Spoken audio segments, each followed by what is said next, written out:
नमो बुद्धाय। गौतम बुद्ध कहते हैं कि तुम्हारी मैत्री विश्व की तरह व्यापक होनी चाहिए। तुम्हें असीम भावनाएं होनी चाहिए, जिन भावनाओं में द्वेष का लेश मात्र भी न हो। मेरे धम्म के अनुसार करुणा ही पर्याप्त नहीं है, व्यक्ति में मैत्री भी होनी जरूरी है। तथागत गौतम बुद्ध ने अपने प्रवचन में एक कथा सुनाई जो याद रखने लायक है। एक समय श्रावस्ती में विदेशिका नाम की एक संपन्न महिला रहती थी, जिसकी ख्याति थी कि वह बहुत ही सुशील है, बड़ी शांत है और उसकी एक नौकरानी भी थी जिसका नाम कालनी था। बहुत दक्ष थी और सुबह सवेरा उठकर अपना पूर्ण काम करने वाली। एक दिन कालनी ने सोचा कि मेरी मालकिन की इतनी ख्याति है, क्या उन्हें क्रोध आता ही नहीं? वह अपना क्रोध प्रकट ही नहीं करती, अथवा मैं अपना काम इतनी अच्छी तरीके से करती हूँ कि उनका क्रोध अप्रकट ही रहता है। इसलिए वह दूसरे दिन विलंब से उठी। मालकिन बोली कालनी। लड़की बोली हाँ मालकिन। तू इतनी देर करके क्यों उठी? कोई बात नहीं मालकिन, ऐसी कोई बात नहीं है। मालकिन गुस्से के मारे धुंधवाने लगी।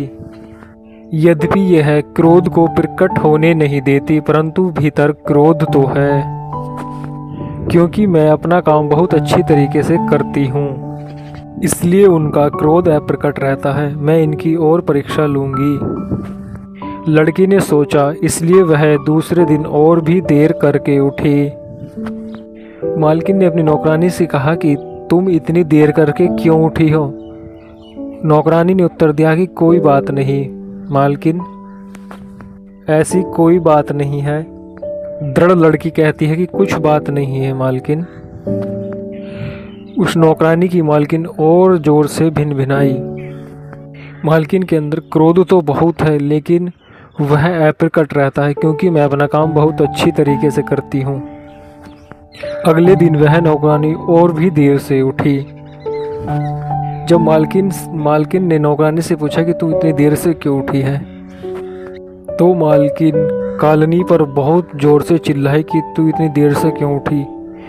और मालकिन का गुस्सा बर्दाश्त ना हो सका। उसने गेट की अर्गल निकालकर लड़की के सिर पर दे मारी, जिससे उसका सिर में काफ़ी चोट आई। वह नौकरानी घर से निकलकर बाहर रोड पर आ गई और ज़ोर ज़ोर से चिल्लाने लगी, देखो अपनी शांत मालकिन को, जिसने मेरा सिर तोड़ दिया है, सिर में काफ़ी चोट मार दी है। नौकरानी के सिर से काफ़ी खून बहने लगा।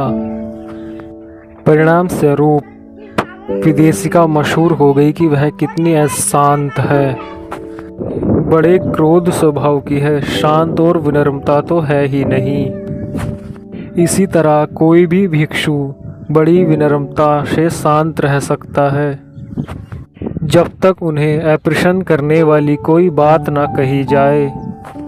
लेकिन किसी भिक्षु में मैत्री है या नहीं, इसकी परीक्षा तब होती है जब कोई व्यक्ति उनके खिलाफ कोई बात कहता है। इसके आगे गौतम बुद्ध ने कहा कि मैं उस भिक्षु को मैत्री भाव संपन्न नहीं कहता, जो केवल भोजन वस्त्र प्राप्त करने के लिए ही मैत्री प्रदर्शित करता है। मैं उसे ही सच्चा भिक्षु कहता हूँ, जिनका मैत्री का मूल स्रोत उनका धम्म है। भिक्षुओं कोई भी कर्म मैत्री भावना के 16वें हिस्से के बराबर भी नहीं है।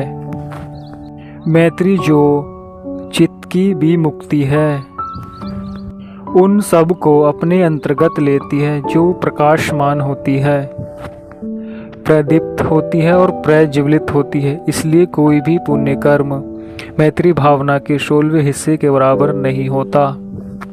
और भिक्षुओं जैसे वर्षा ऋतु की समाप्ति पर स्वच्छ नभ्र आकाश में उगने वाला सूर्य तमाम अंधकार को विदीर्ण कर देता है, वह प्रकाशित, प्रदीप्त और प्रज्वलित होता है।